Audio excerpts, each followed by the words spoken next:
it definitely feels like we are in the thick of winter right now. The cold, the dark skies, the snow, skiers and snowboarders.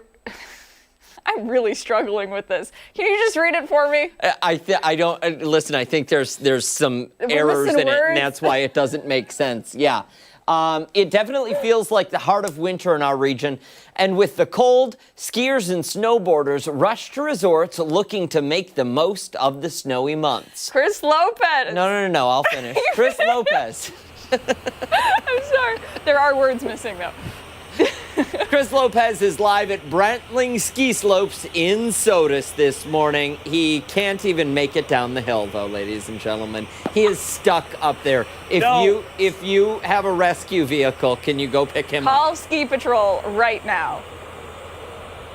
The bunny hill. Hey, I made it down the hill. I'm here with Alex this morning. He's been my very, very patient instructor. I confirm this, please. I actually made it down I fell, but I did make it down the hill. He did make it all the way down the hill. Then he fell. Yeah, then I fell. So I do want to say, this is a workout. Calves, ankles, feet, metatarsal. I don't know if that's even it's in my feet or if it's in my hands, but this is a workout, and I'm scared. I don't like heights at all. This is a baby, if you even want to call it. This is a baby hill right here. I made it all the way down. I'm glad I didn't hit the fence, but let's pick up where we left off. All right, what's some important things I need to know, because once I go down the hill, I'm not coming back up for this segment. Yep. All right, so you got to make sure you stay on that inner edge here. That's going to give you the most control when you're in your wedge. So when you're doing that, remember, you put more weight on your left foot, you're going to start to go to the right. You put more weight on your right foot, you're going to go to the left. Okay. You just got to, this is your best way you're going to stay in control. Is there a way to gracefully fall? I mean, I think I did a decent job. I didn't eat it too hard. No, you did good. If you fall uphill, that's your best case scenario. And whatever you do, you don't want to like put your hands out and try and catch yourself too hard, because you can end up breaking a wrist or an arm or something. And I went probably, about 6 or 7 miles per hour? Yeah, probably. Down that. Yep. What's the fastest you've ever gone? 61. 61 miles According to an my hour. phone. What does that feel like? Well, if you're in a car and you stick your head out the window doing 60. That's what it feels like? Yep. Okay. Just windy. All right. Okay, so I'm going to work my way. We didn't get to this last time. You showed me off camera. To work my way to go down the hill, I'm nervous. To work my way to go down the hill, what am I going to start to do? So I'm going to have you start coming towards me and slowly try and turn down the hill. Use that pizza. And when you say pizza, what do you mean? Put your skis into a wedge. Make a pizza slice. Okay. All right. All right, now slowly start to turn down the hill a little bit. I'm going to go down here in front of you. Okay. Last time I did this, I thought I'd gradually go down the hill. That was not the case. You stay in the pizza, you'll slow yourself down. I'm in the pizza, Alex. I Yep. feel like I'm not slowing down, though. I'm in the pizza, Alex. This is the pizza, Alex.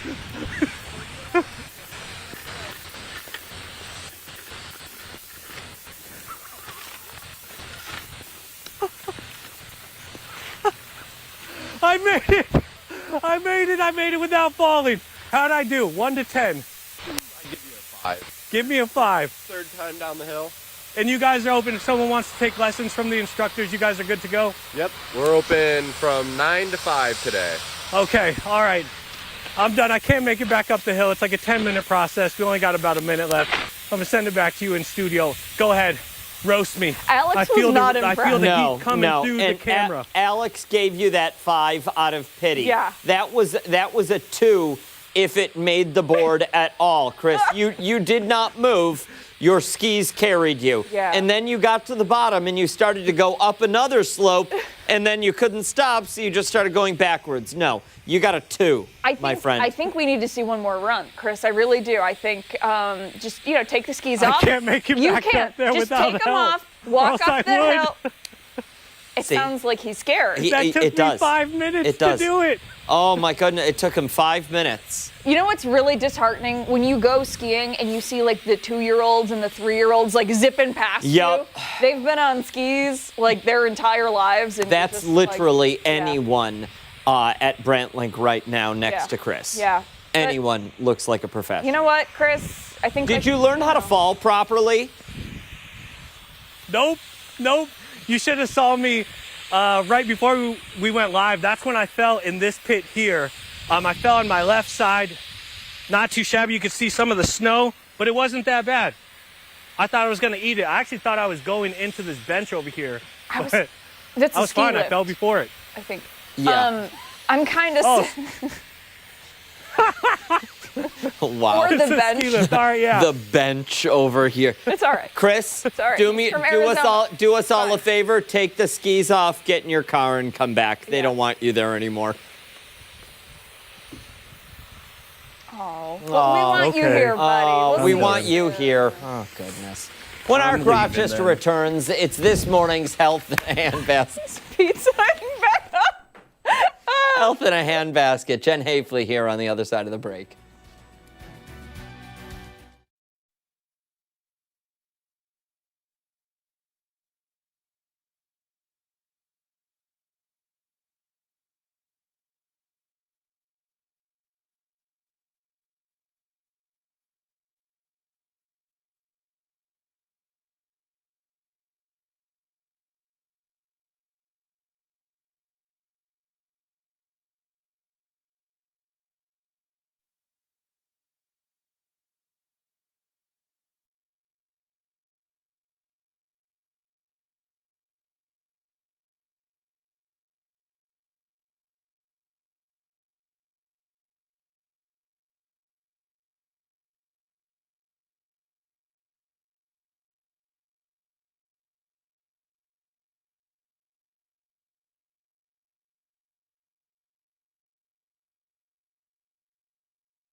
This Wednesday marks National Granola Day. Between breakfast bowls and snack time, granola is a go-to for so many people. Yeah, for this morning's Health in a Handbasket, we are joined now by registered dietitian and nutritionist Jen Haefele to talk about why granola can be a smart choice, other than the fact that it's like super quick and convenient, and right? Also tasty. And tasty. I think that's one of the primary reasons it can be a good choice is oftentimes we feel like we're rushing, maybe we're skipping breakfast and we're feeling super hungry later in the day. We make some choices that perhaps aren't aligned with our health goals. So even starting off with something like a granola bar in the morning can be a really good start if you're not a breakfast person or if you notice you're perhaps gravitating towards some things higher in carbohydrates, fats, and sugars later in the day. What is granola like that is not a granola bar? What? You just said even if it's not granola. Oh, a yogurt drink or a cheese stick? Okay. That's what I was asking. Like what granola food? foods are you talking about that are not granola? That's fair. All food that is not granola. All right, tell us about some of the stuff that you brought in today. When you go shopping for granola, whether it be bars or the bag of stuff or whatever, maybe you make your own. What are things that you look for? So I think the first thing is it has to be a taste or something that you're going to gravitate towards. Buying something that is kind of tasteless and cardboard-esque doesn't make you want to grab it, and it tends to sit in your shelf for a while and then go bad. So honestly, the Kind bars are one of my favorites just because there's a variety of flavors and they often have chocolate attached to them. So it can be a nice way to get in something sweet while also adding in some fiber, some protein, and starting off your day or as a snack.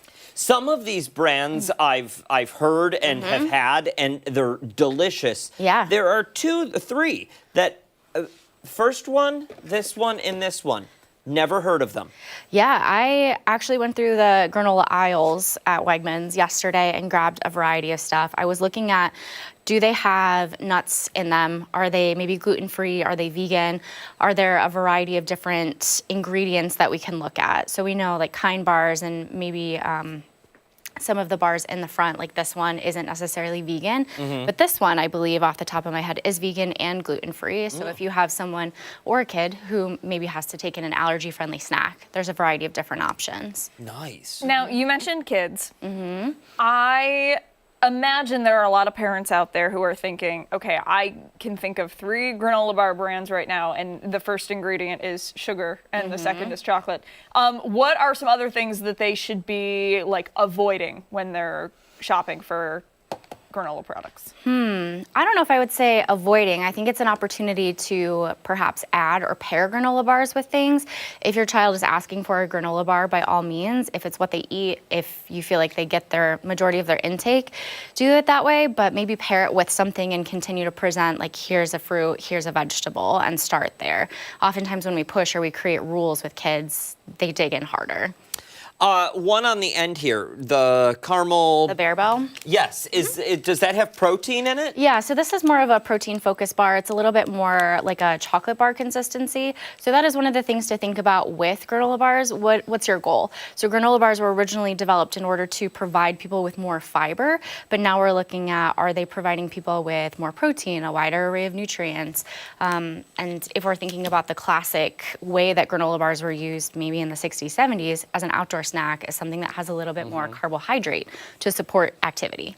Very Okay. nice. Jen Haefele, thanks so much for your time today. Hit them with the website or social media so that they can check things out. It's artyenjen.com and Instagram at artyenjen.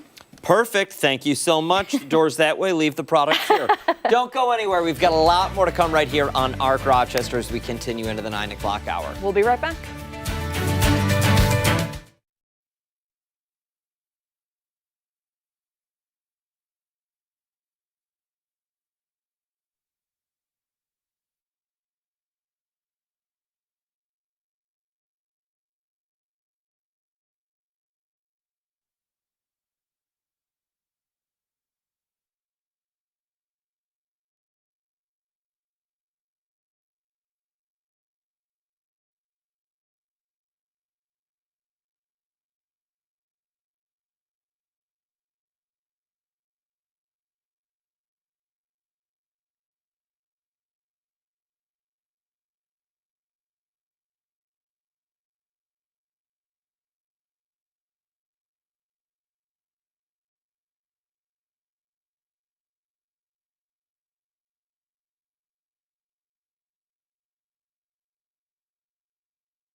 Good Monday morning, 9:03, January 19th. I'll tell you what, these commercial breaks, they're just too short here on Art They Rochester. aren't long enough. That's Nope. the truth. That is the truth. Abby Fridman, Dan Schrack, you're still you.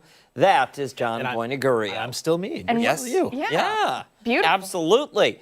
John, welcome to Arc Rochester. Glad you finally be could back. make an appearance. Good to be back. This is your first time doing this show. If not my first, it's my first in quite some time. I I think I've done this once or twice before. Really? what I thought. I think. Oh. I can't remember what happened yesterday. Okay, so. that's fair. Well, you have That's a fair. little baby at home, Yeah. so you Yeah. get a pass. We Little just baby have at brain home, fog. another one on the way. Yeah, and Weeks out. we have no excuses. That's all right. Immaturity is all we have. There we go. We have an answer to a trivia question. Ah, we do. let's do it. Let's get into So, it. recap the question first. Right on the screen here. We are in the midst of, climatologically, our snowiest month of the year, January. We averaged 27.4 inches of snow per January. How many of the days get snow? That is at least 0.1 inches of snow. Our choices are 18, 14, 15, and 20 days. Do we have I've got my Some guess. viewer- I'm going to viewer go guesses. 20 days in January. 20 days? Yeah. A lot of C's. Lori C, Brian C, a lot of What was C's. C? 15? C was, I believe that was 15. Yes. Yeah, I'm going 20 inches. That's what I was thinking. 20? I was thinking C. C. Oh. Yes, because last year we had a crazy amount of snow. Didn't it snow like every day in January last year? And it was like something. Last year we didn't get a lot of snow for the month, and actually as a whole, January wasn't Was it February spectacular. that was really snowy last year? I'd have to go back and look. but Okay. You're probably thinking of February. Shall we? Yeah, reveal Yeah, the let's answer? go for it. It is actually A. Wow. Oh, 18 Okay. days. As a bonus, the most days we've had in January snow was 2011. That was 27 days. Abby, we should have gotten that. You want to know why? tell me. It's the only one that's out of order. I didn't even plan that, but you're right. Oh, that's a good point. You know, should have known. You're right. Good got test us, taking. Yes. Skills there. Yes, because they'll come in handy. Yes. Never again. Well, so 27 was the most, and that was in 2011. And actually, just a couple years later, in 2018, we had only had 8 days. where we had Wow. snow in the month of January. So on average, about 18.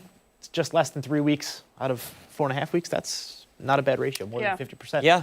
So And we're almost through all of it. So. and I failed to look before we came on air how many we've seen so far in 2026. Amateur But, hour here. I know. But we are expecting more in the coming days. And as a result of that, we also have the Muddy Paws forecast that is going to be not the best, not the worst. Looking locally, anyway, you should see most of those days being dry. Wednesday would be an exception there. But if you're living off to the west a little bit more, you're going to have some snow to deal with. Not just today, but Wednesday and Thursday as well, some lake effect snow by the middle of the week after that system moves through on Wednesday.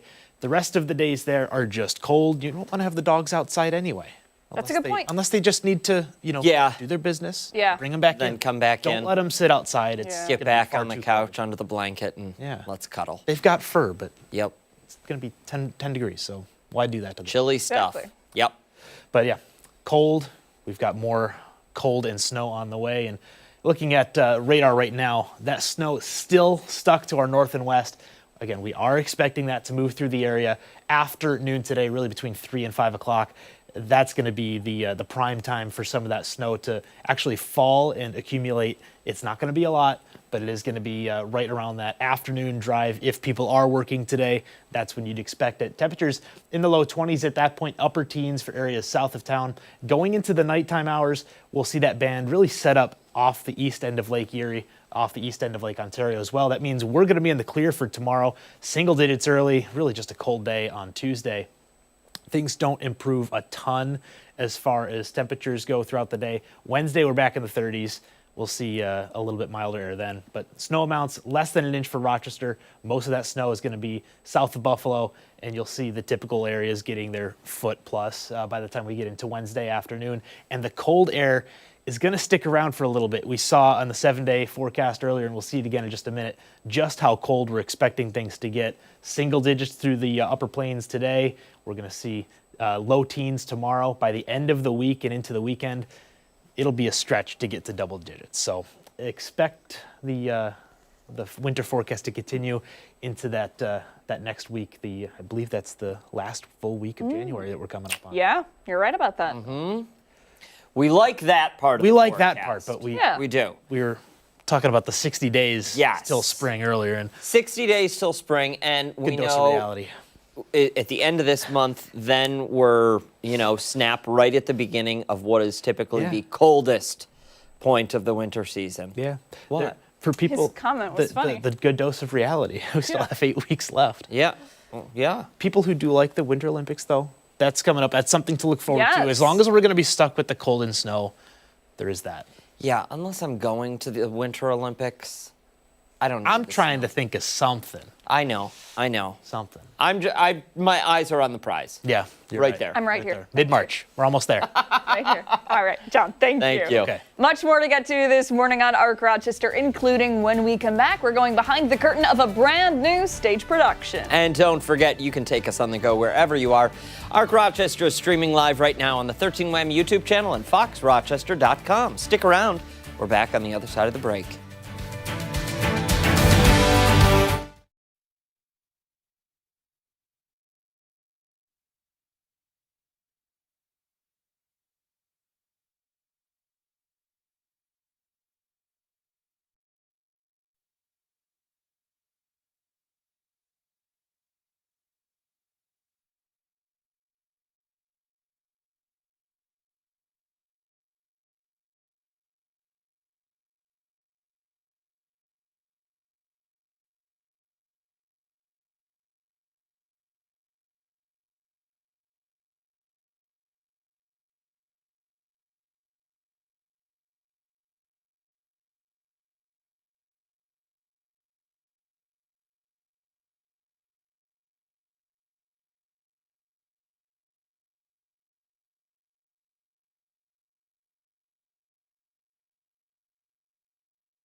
(9:12) this Monday morning, and next week, a brand new original comedy called The Last Curtain Call is coming to the stage in Mendon, bringing audience a show written by people who live community theater, poking at fun while celebrating the heart and dedication behind the scenes. Joining us this morning, we have the writer and producer, Patrick Ashley, and the show's director, Andrea Borelli, to tell us what we can expect. Good morning to the both of you. Good morning. Thanks for Good coming morning. in. Thanks for having us. Thank you. Tell us a little bit about the show, because it sounds hilarious and it sounds like something we could probably relate to a little bit. Absolutely.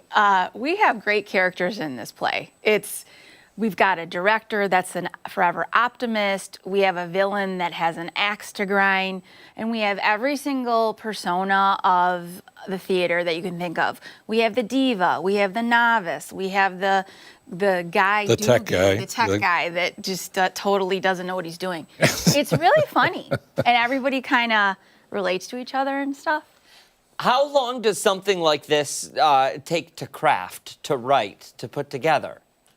Started, I think, in May with the original concept, and then actually writing it takes about 6 months, and you're continuously almost writing up until the day of the show, fine-tuning it and stuff like that. But it's a lot of fun. That's the great We've part. been doing it. Yeah. I've been doing it, this theater, since '92. Right. And you joined us 2000 something. But it's all based on the people we've seen and come across, and we wrote about what we know. So. And you just percolate as you go. Yeah. And the great thing about writing your own show is if something doesn't work, all right, let's figure it out. Let's okay. change it. Sounds good. I'm wondering, is there anyone, individuals in particular, that are portrayed in the show that just don't know that that's them? Probably everybody. You didn't see his point as I was asking that. Yeah, I kind of, no, you gotta have a sense of humor, man, because you're putting yourself out there. Yeah. Sure. And any person in theater fits a stereotype. I'm a teacher, so I've been teaching theater since 1996, actually. Oh, wow. I teach at Honey Falls Lima. So you've I'm an seen it English, all. yeah. So with my students, whom I love to death, they're amazing, and doing things with, having this opportunity with adults, they haven't changed that much because we all are ourselves, and we're all flawed humans, but we're all amazing. That's the way I look at it. We're all a little bit of a diva. Okay, out of both of I know. It would definitely be me. Listen, girl. I think I see my next show coming up here. yeah, I can right. write about the studio. You got one here. That's I got you. Don't worry. Okay. my gosh. All right, so for families out there, is this Yeah. more of an adult-oriented show, or is this for kids too? No, it's always been a family show. Yep. Everybody can come. We have senior nights. We open our hearts up to the seniors, and they come for free. So they come and have a good time, and they eat salty and fatty snacks, which they can't have at their group homes, which they love. And They do sell it's us for all. everybody. I love it. They love coming. They come very early because they want to get a good seat. Yep. And we appreciate them. But no, it's for kids too. But we keep it clean. We keep it very inexpensive. We haven't changed prices in years. This is this is a ministry of laughter. It is. St. Catherine started this 45 years ago. Yeah. Monsignor started it, Kathy and Travis Piper. Yeah. And everyone is welcome, and you don't have to be part of the church to be part of it. You are just with us. So we're inclusive of everyone. Yeah. It sounds like laughter is one of the most important parts of this. Absolutely. Yeah. Absolutely.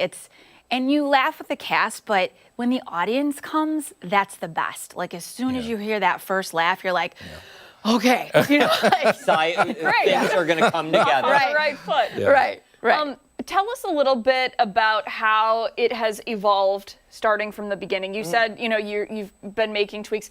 The idea that is coming to the stage, is that much, much different from where you started?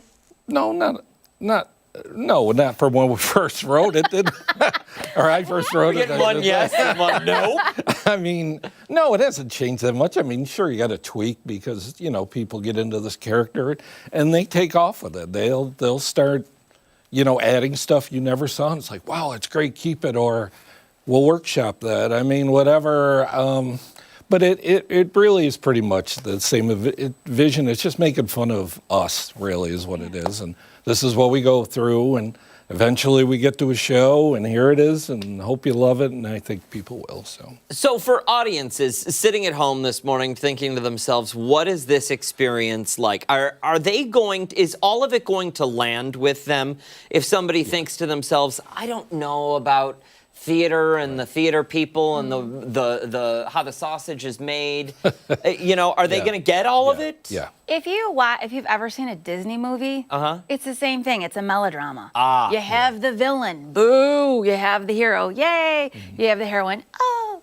It's everyone gets involved. We actually give out free popcorn in Act 3. Love it. Okay. And we throw it at the villain. And actually, the villain is going to get a lot of popcorn thrown at him by the cast members.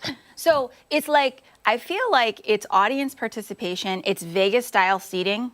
So everyone's kind of like in like the theater itself. So I feel like people can relate in different ways, and kids are funny because they love throwing the popcorn. Oh, I yeah. don't doubt We it. used to It's start out hysterical. with peanut M&Ms, but a few people Yeah, lost we- eyes, so it was all it was a health issue at that point. That makes sense. Fair enough.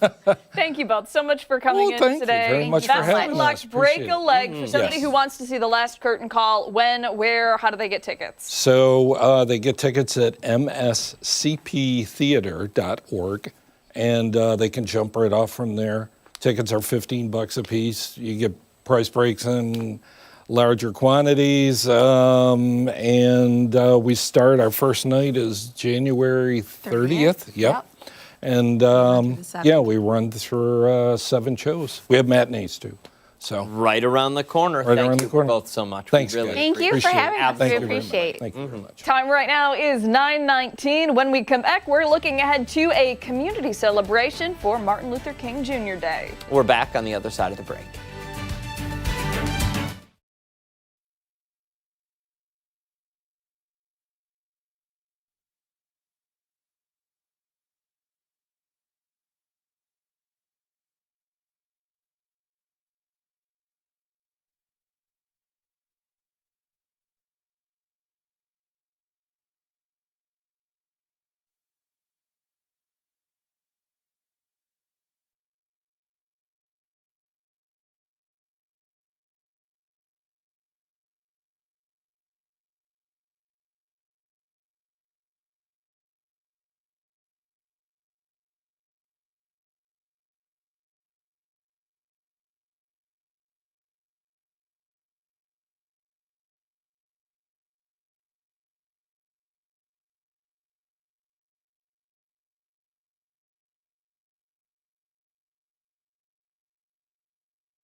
(9:21) on this Monday morning. Welcome back. Today, the community will come together to honor the legacy of Dr. Martin Luther King Jr. Yeah, the Greater Rochester MLK Commission is hosting a celebration at Kodak Hall, renewing Dr. King's call for a beloved community.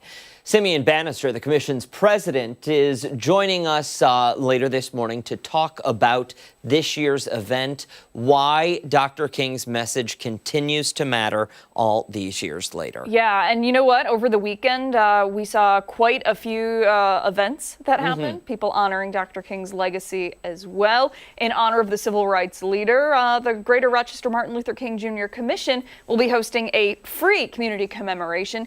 That is starting in just over an hour at 10:30 this morning. That is at Kodak Hall. at Eastman Theater. Yeah, and coming up just before 9:30, actually right here on ARC Rochester, we will be speaking with the commission's chair in just a bit. We're having some technical difficulties getting that to you this morning. But we do know that because this is a federal holiday, most of us experienced some very light traffic on the roads today, which is always nice.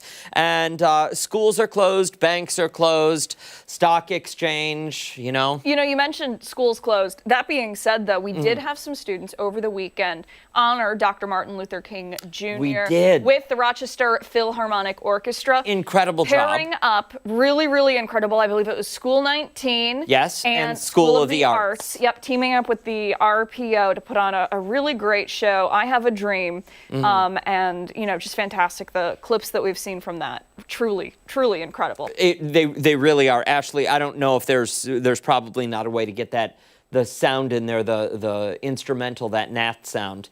But we do have that posted on our website, so make sure you check that out, because these individuals, we talk about this constantly, but it really is astounding to see how much talent we have in this area. Absolutely. It's incredible. It's incredible. And some of those kids were on that stage this weekend, and you would have never known that it was the first time for many of them performing for such an audience. Have a listen to them.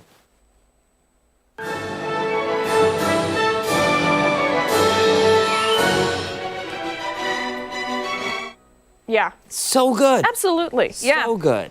Music, narration, storytelling, talking about hope, courage, and unity within our community. And like, I loved the smiles there. You know, you got to see everybody having fun and you know, when coming together. When you hear that, you can't help but smile.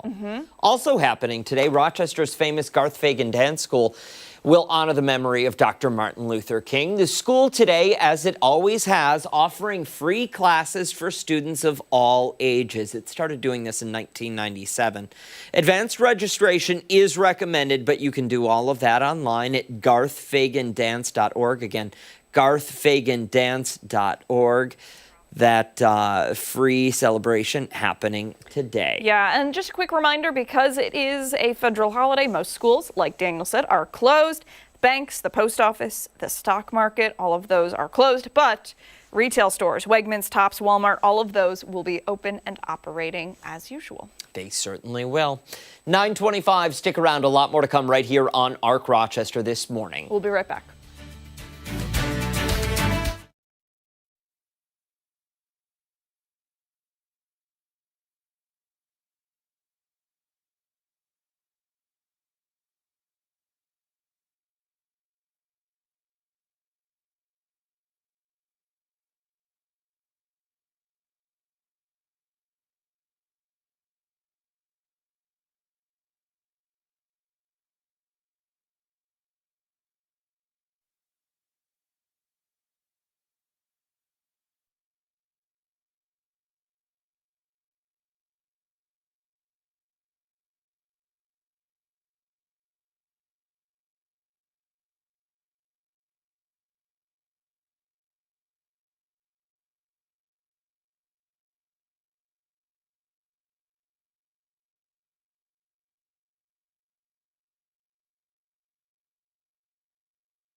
Sunday morning. Thanks for sticking with us here on ARC Rochester. We're going behind the story right now as European leaders vow to stay united against the threat by the United States to take over Greenland. As national correspondent Christine Frizzau explains, President Trump is now threatening a new round of tariffs on NATO allies. We do not want to be Americans. Protests in Greenland over the prospect of the territory being taken over by the United States. We have seen what he does in Venezuela and Iran. He doesn't respect anything. He just takes what he thinks is his. In a post online Saturday, President Trump threatened to impose 10% tariffs on 8 countries, including Denmark, starting February 1st, increased to 25% on June 1st until, quote, a deal is reached for the complete and total purchase of Greenland. We need Greenland for national security. The countries targeted, vowing in a joint statement to be united and uphold their sovereignty, saying the tariff threats undermine transatlantic relations and risk a dangerous downward spiral. EU leaders on Saturday signing one of the largest free trade agreements in the world with South America in an effort to offset the impact of future tariffs, as Democrats defend longtime NATO allies. When you threaten, for example, the security of NATO, the most successful alliance in modern history, the only country that is frankly benefiting from the most from this chaos are both Russia and China. Russia and China, the primary reasons given by the president and his supporters for the need to obtain Greenland, using the invasion of Ukraine by Russia as an example of something that should have been planned for, not reacted to.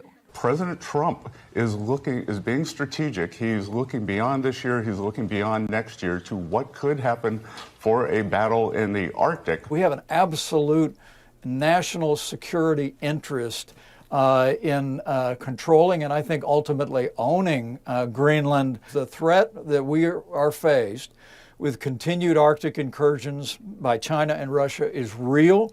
As far as what happens next with Greenland, some are citing President Trump's own words from his book, The Art of the Deal, in which he talks about aiming high and pushing, writing, "Sometimes I settle for less than I sought, but in most cases, I end up with what I want." I'm Christine Frizzau reporting.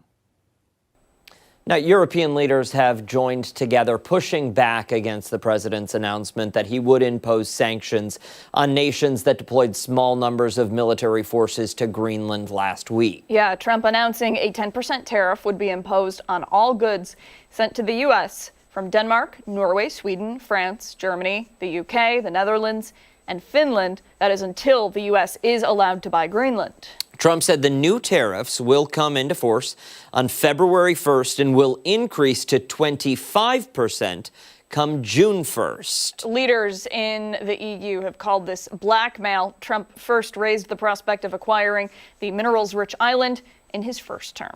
Now, the president has repeatedly suggested that U.S. sovereignty over Greenland is necessary to ensure American security and reduce Chinese and Russian influence in the Arctic region. Trump said he would consider taking Greenland by force if other means to acquire the land end up failing. Now, thousands took to the streets in Denmark Saturday to protest President Trump's threats to take over Greenland. So, Donald, we don't want to be Americans. We are Greenlanders, and we want to be in a democratic world, and we hope Americans, they will support us. I've never met an American who thinks anything other. Greenland should be free, and Greenland should be for the Greenlanders, not for the Americans. European leaders, like we've been saying, have blasted some of these actions by President Trump. You're going to hear from the European Council president right now. If we want prosperity, we must open markets, not close them. We must create zones of economic integration, not increase tariffs. What we can say is that the European Union will always be very firm in defending international law, wherever it may be, and of course, starting within the territory of the European Union's member states. For now, I'm coordinating a joint response from the European Union's member states on this issue. French President Emmanuel Macron labeled the president's threat as unacceptable and said Europeans will respond in a united and coordinated manner should they be confirmed. Now, on the other side of the aisle, Trump fired back late on Sunday, repeating his claim that Denmark failed to counter Moscow's maneuvering around Greenland, saying, quote, NATO has been telling Denmark for 20 years you have to get the Russian threat away from Greenland. Unfortunately, Denmark has been unable to do anything about it. Now it is time and it will be done, end quote. And that was just last night, the president issuing that statement. So it will be interesting to see how this plays out. As an outsider, interesting to see. For the people of Greenland, certainly not interesting whatsoever, based on what they're saying. Yep. All right. Time right now, 9:33. Much more to get to this morning on Arc Rochester. Don't forget, you can take us on the go wherever you are, because Arc Rochester is streaming live on 13wham.com and foxrochester.com. We're back on the other side of the break.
.35 this Monday morning. Breaking news just into our newsroom now. Multiple sources close to the NFL